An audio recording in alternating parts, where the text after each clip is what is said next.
Cabero Dieguez.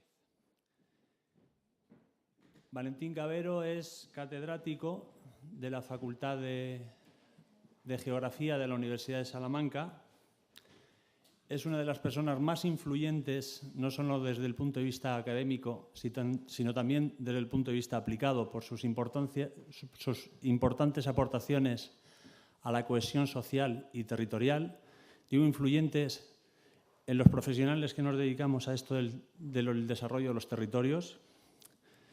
El territorio no es solo el escenario en el que desarrollamos nuestras actividades, sino es un actor más en esta representación, en esta obra en la que somos actores, y el territorio también lo es, en esta importante obra del desarrollo humano.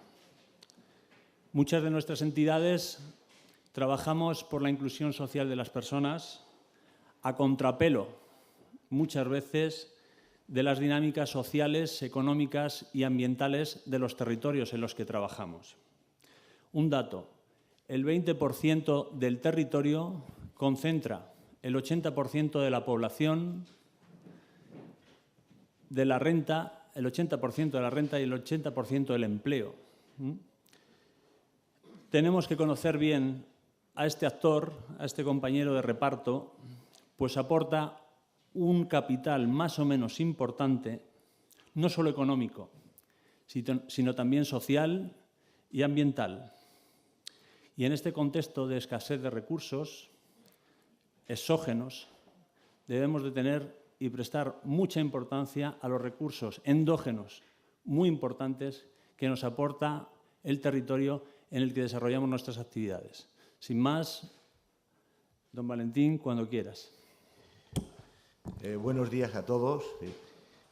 Muchas gracias por esta oportunidad de hablar del medio rural inclusivo en unas circunstancias realmente difíciles para el medio rural y para el futuro de los habitantes del mundo rural y para unas nuevas relaciones del campo y de la ciudad, las relaciones urbanas clásicas sobre el mundo rural. En los debates que hemos asistido durante un año desde el punto de vista político, no he oído ni una palabra sobre el mundo rural. En las propuestas de acción política y de políticas públicas no se ha oído la reivindicación del mundo rural, ha quedado al margen. Y en cierta manera sigue al margen, aunque los intereses de las grandes élites y de los grandes grupos financieros se están volcando sobre el mundo rural. Los procesos de cambio y de apropiación del mundo rural son realmente graves. El proceso de concentración de la tierra y de las decisiones sobre la tierra ya recae sobre grandes grupos en un momento en que las agriculturas familiares se han roto, se han destruido. Y por lo tanto, ese mundo rural que agoniza, que nos hablaba Miguel Delibes en el año 1975, pues se ha ido agravando. Esta es una situación complicada, porque justamente estos días atrás, en el mes de septiembre, se acaba de concluir, de reunirse en Irlanda, una segunda propuesta, una segunda declaración, la declaración de Cork, que se llama sobre el futuro del mundo rural, donde precisamente se habla de estos tres términos que vienen incorporándose en el lenguaje de la acción política y de la acción social, el tema de inteligencia en las relaciones con los recursos naturales, el tema de la sostenibilidad y el tema de medios rurales inclusivos. ¿Por qué esto? porque se comprueba que los medios rurales están rotos, fracturados, desde dos puntos de vista claves. Las fracturas territoriales de desconexión entre unos grupos humanos y otros, entre la ciudad y el mundo rural, y las fracturas sociales. Es decir, esos estrangulamientos casi irreversibles que están ocurriendo en la sociedad rural, sin cambios generacionales, con unos envejecimientos acumulativos graves, sin procesos de sustitución, sin optimismo sobre el futuro, y precisamente eso es lo que están aprovechando los grandes lobbies para hacerse con la gestión del mundo rural. Esto que contemplamos aquí es como una especie de ruptura positiva, de enclave que intenta integrar el mundo rural en un modelo nuevo. Precisamente, yo diría que el mundo rural ha pasado por un proceso de modernización que lo ha llevado a la ruina. Un proceso de modernización que se habló mucho después de nuestra integración en la Unión Europea, con grandes beneficios para algunas agriculturas competitivas, de las campiñas, de algunas zonas de olivares, de algunas zonas de regadíos, pero para la destrucción de las agriculturas familiares, que eran las que hacían de equilibrio en el mundo rural y las que integraban, de alguna forma, esa biodiversidad y esa tradición en la que los recursos naturales eran gestionados de una forma más o menos inteligente y sostenible. Esas rupturas de la modernización. ¿Y cuál ha sido o cuál es ese territorio? El 80% del territorio europeo es rural. El 80% del territorio español es rural.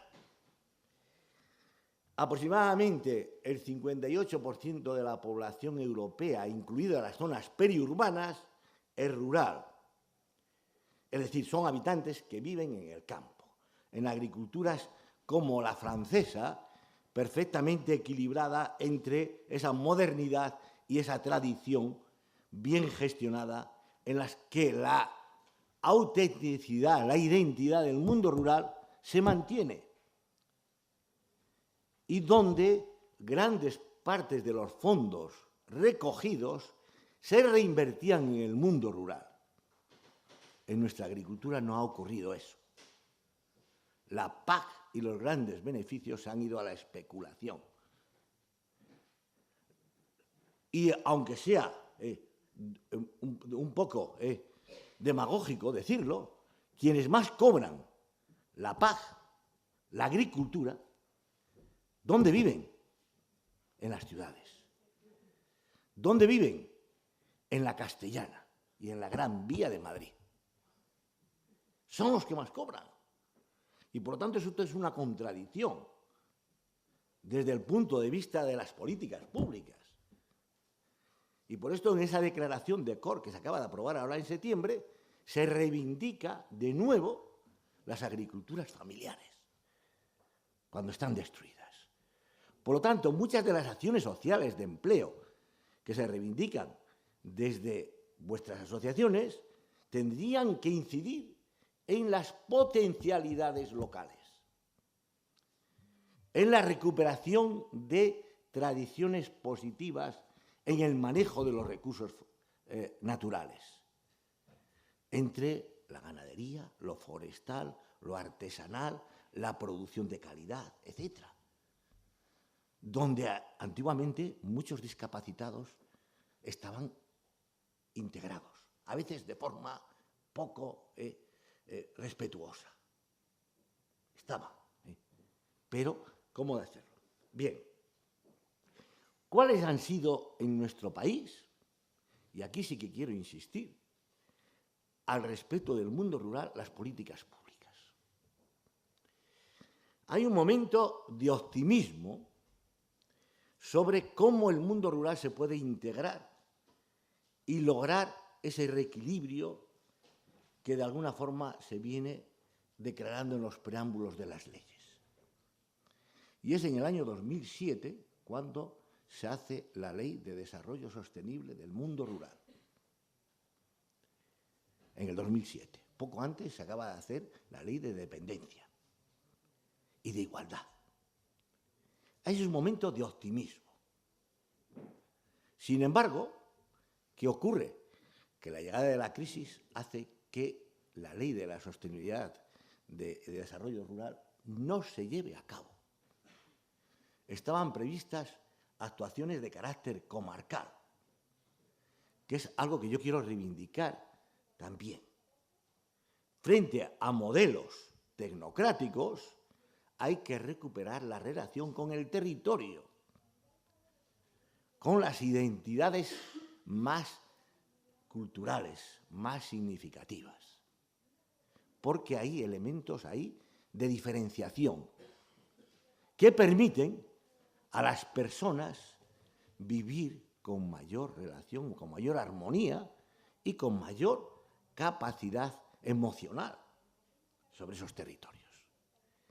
Bien, pues frente a esa ley que aparece en el año 2013, finales de 2013, una ley que ha sido muy debatida en algunos lugares, en otros muy desconocida, pero que marcó de alguna manera ese proceso de destrucción del mundo rural.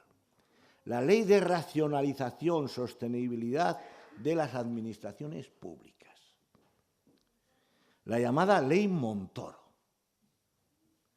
que llevaría ¿a qué?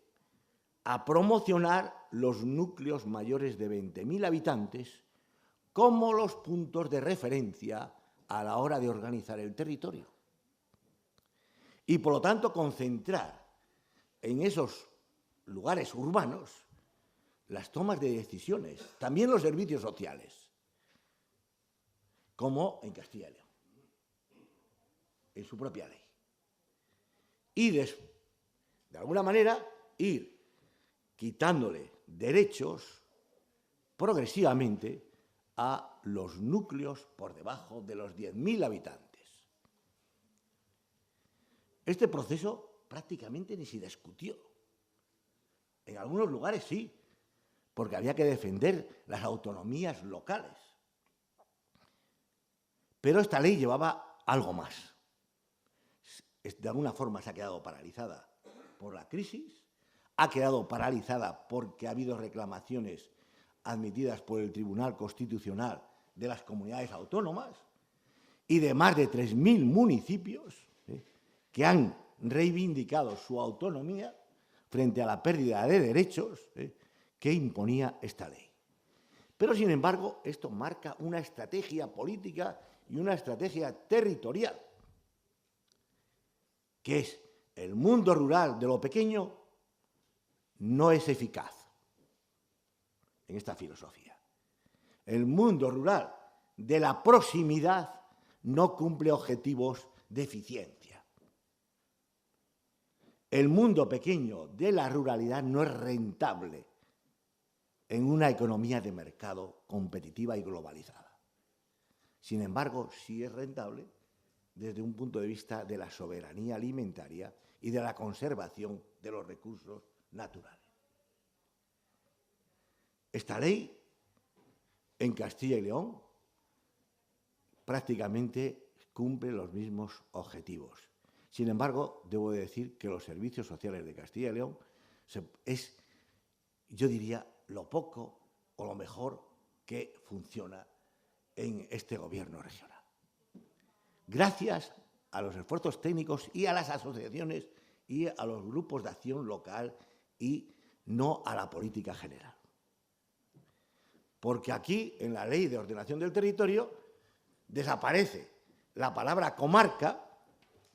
Aquí estamos en una comarca de la Sierra de Béjar y Candelario, con su imagen, que vosotros habéis podido ver, donde las montañas y los fondos de valle juegan un papel clave en el manejo de los recursos naturales, en una montaña que es una encrucijada ecológica entre el norte y el sur, entre los valles que miran hacia el Tajo.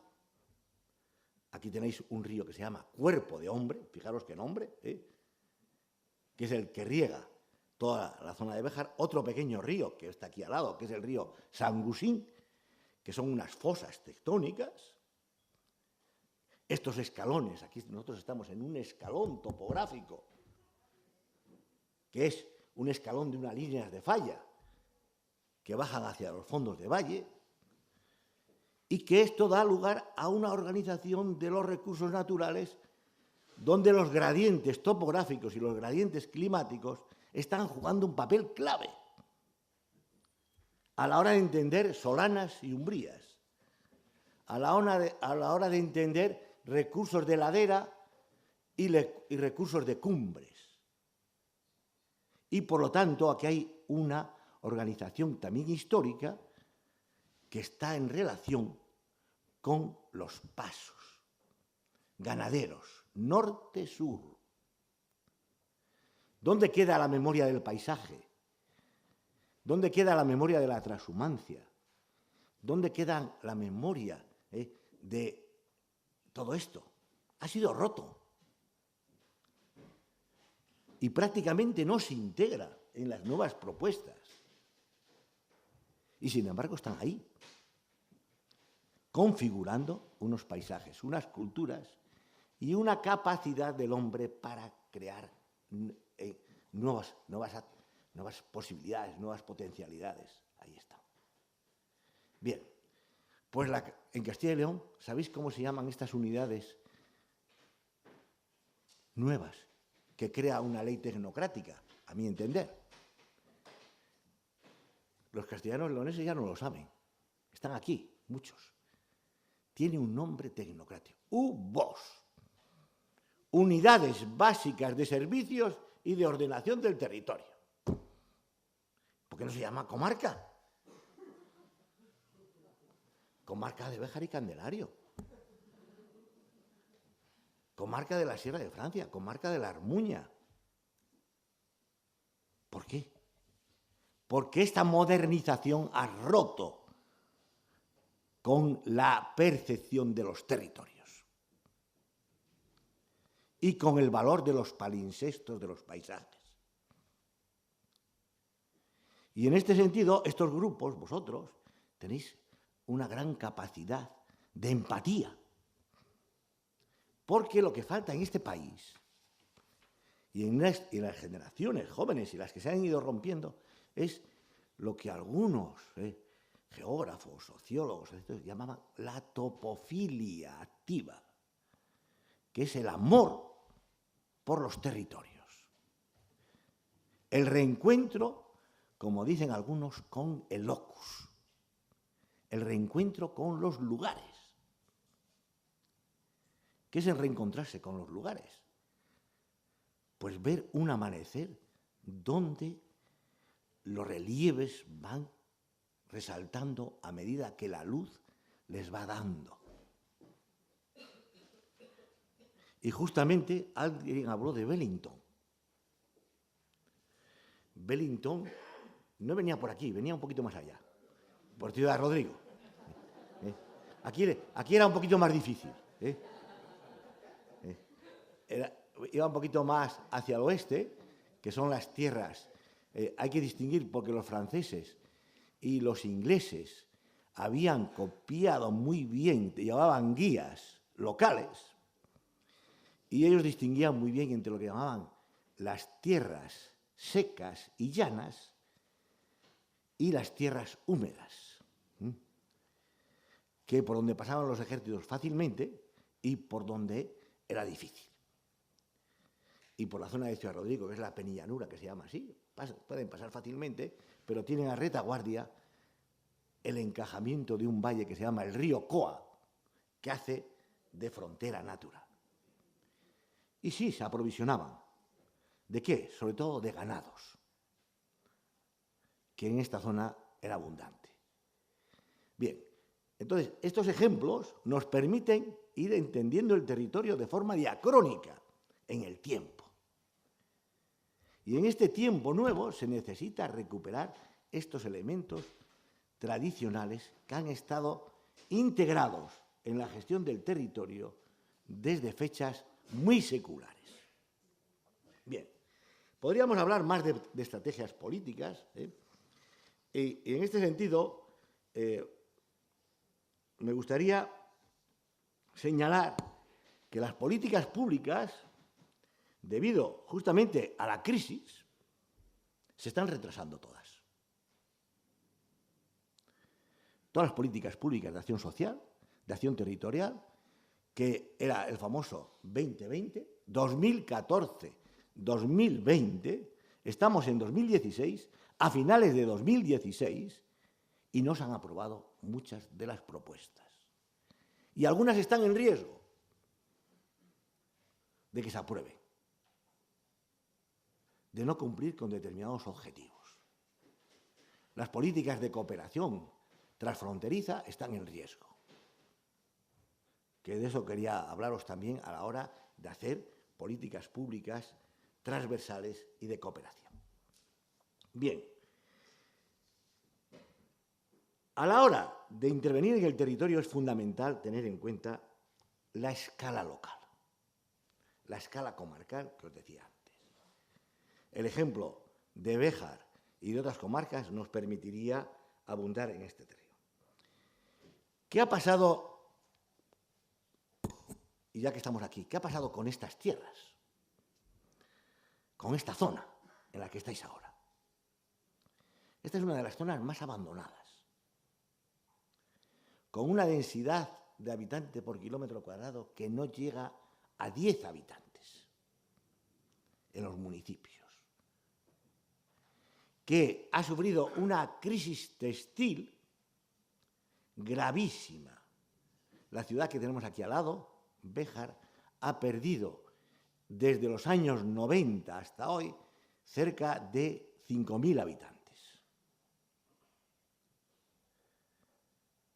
El empleo textil se ha destruido, de la que vivían todos estos pueblos de alrededor. No se ha sustituido apenas por unos procesos nuevos, precisamente porque la adaptación de los recursos naturales y de los aprovechamientos ganaderos ha ido muy por detrás. Ahora empiezan a recuperarse algunos procesos. ¿Y cuál ha sido la meta? En un momento en que los fondos europeos fueron abundantes, a través del FEDER, del Fondo Europeo de Desarrollo Regional, en las regiones Objetivo 1, sobre todo el mundo pensó en que los servicios y el turismo podían ser la panacea. Y la Sierra de Béjar se convirtió en un mensaje de ocio, no integrado, sino nuevo. El esquí, el ocio de consumo, sería la salvación. Nuevo fracaso, con altísimas inversiones que tendrían que haber ido, según las ideas más integradoras, a la recuperación del tejido industrial renovador y al tejido económico, ganadero y forestal renovador. Incluso en esa pequeña ciudad que tenéis ahí hay un patrimonio, porque este es otro tema, que luego, si me da tiempo, hablo de él. El medio rural español es el medio más biodiverso de Europa, casi del mundo,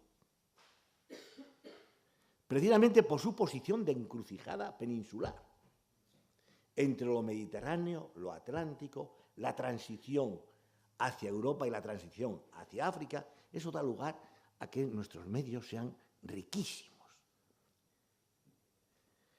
Y sin embargo, eso no se ha valorado. Bien, pues en este caso, aquí hay unas riquezas de encrucijada, como dije antes, entre la submeseta norte y la submeseta sur, con grandes robledales, grandes castañares, grandes fresnedas, en los piedemontes, los encinares y las zonas adhesadas. Bien, todo eso está roto. Un jardín histórico que está en esta ciudad es el Jardín del Bosque de los Duques de Béjar, que es una de las pequeñas joyas que tenemos en la península, en Castilla y León, como un jardín histórico representativo del Renacimiento, está en crisis también, casi abandonado.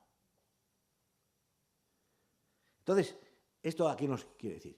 Que hay mucha capacidad de empleo en esos jardines, que hay mucha capacidad de empleo en el sector forestal y en el sector ganadero, perfectamente, integrándose, y que, sin embargo, nuestras autoridades o nuestras políticas públicas han ido por otro camino. Este es un ejemplo, que sería para...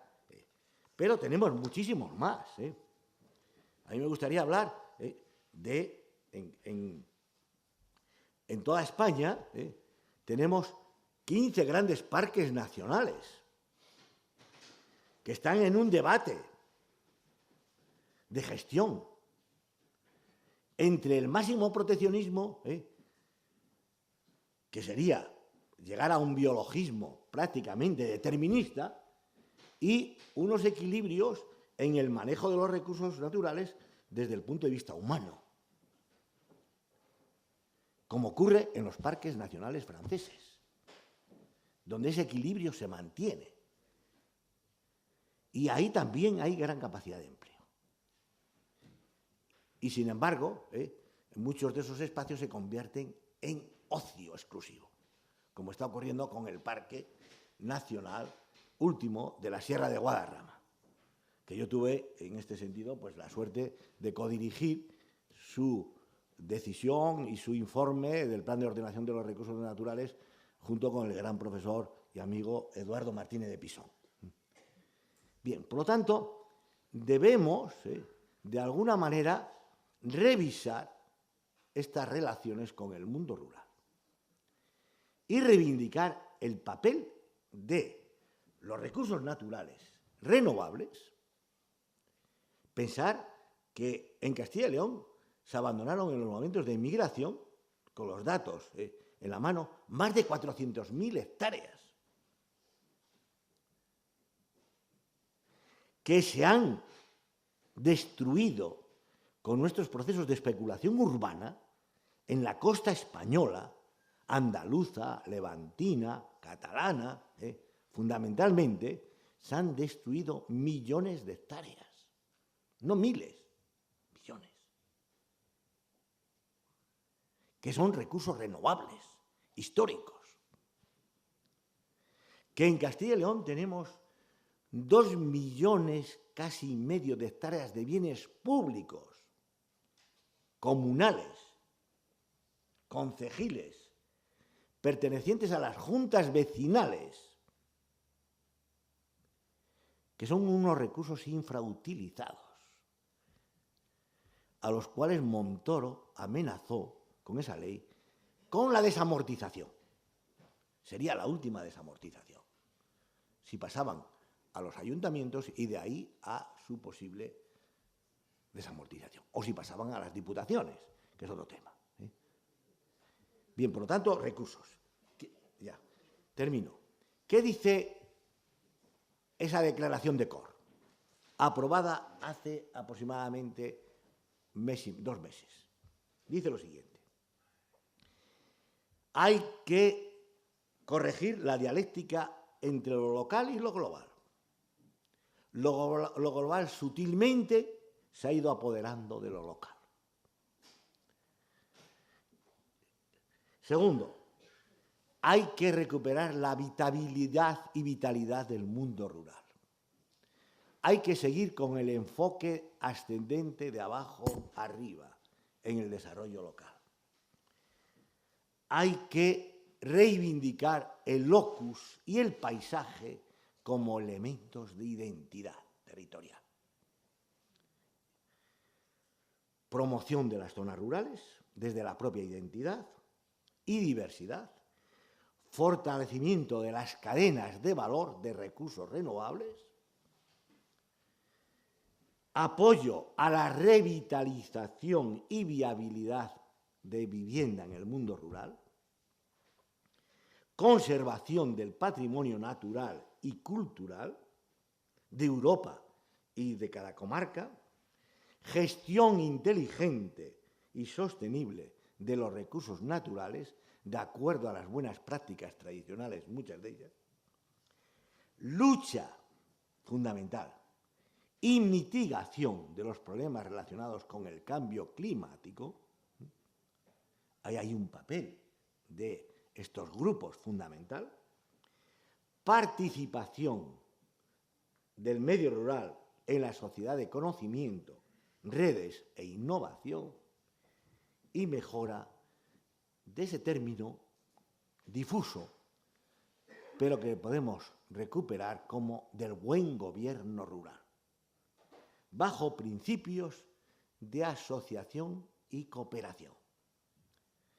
Si logramos realmente llegar a estas decisiones, tendríamos, lógicamente, un mundo rural vivo, que es de lo que carecemos en este momento. Manejando 3 escalas: la escala europea, la escala española e ibérica, yo digo ibérica, incluyendo Portugal, en la cooperación transfronteriza y en el desarrollo rural transfronterizo es fundamental decisiones conjuntas, en el manejo de los recursos naturales es fundamental decisiones conjuntas, como las aguas, en fin. Y luego recuperando la escala local, el terroir, que dicen los franceses, la identidad del le petit país, el pequeño país, las pequeñas comarcas. Porque eso, ¿qué hace? Tejer el mundo rural y tejer la sociedad rural, con una implicación que ahora falta, que es lo que yo llamo la población vinculada. ¿Qué es eso de la población vinculada? Ya se lo recogen las estadísticas, desde el año 2001. Todos aquellos habitantes que tienen su empadronamiento en la ciudad, pero que viven una gran parte, al menos un mes, en el mundo rural. Y que, si sumamos ahora mismo la apropiación del mundo rural por una población flotante, esa población vinculada al mundo rural, en Castilla y León nosotros calculamos aproximadamente 1 millón de personas. 1.100.000, etc. Que pasan fines de semana en el mundo rural, pero que no viven ni siquiera en Castilla y León. Viven en Bilbao, en Madrid, en otros sitios. Y esa población hay que implicarla, porque es responsable de beneficiarse de las ventajas del mundo rural como lugar de vida y de disfrute. Y en este sentido, creo que vuestras asociaciones pueden cumplir un papel clave. Y en Castilla y León, sobre todo, con el envejecimiento activo. Porque esa población vinculada generalmente es envejecimiento activo, pero que no están implicados muchas veces en el buen manejo de esos recursos naturales, claves para el futuro, para la soberanía alimentaria y para la cultura de la diversidad. Muchas gracias.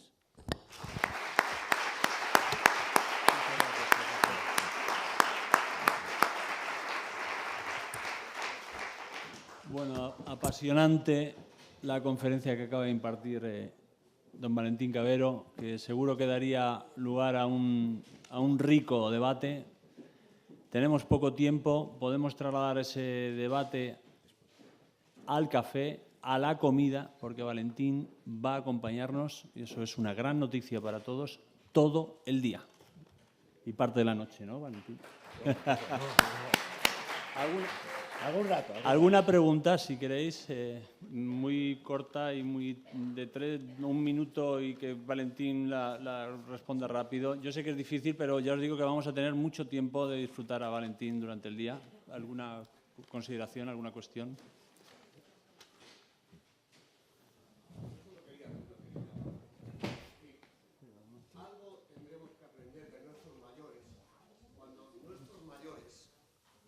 Algo tendremos que aprender de nuestros mayores cuando nuestros mayores son las últimas personas que abandonan los pueblos. Bueno, yo en este sentido haría un homenaje y un elogio a los resistentes del mundo rural.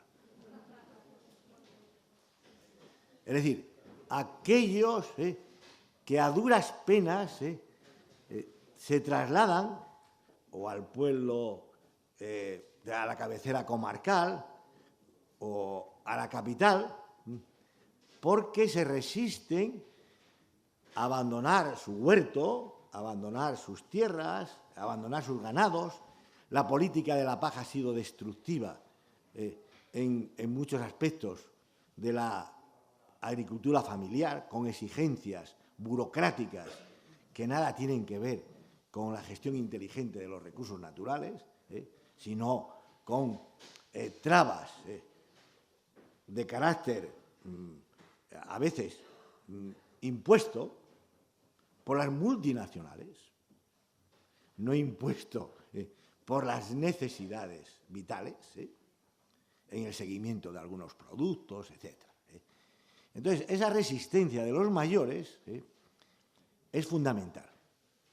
Y creo que en vuestras asociaciones y decisiones, el mantener en el mundo rural a los habitantes, a los últimos, en condiciones de dignidad, es clave, es fundamental.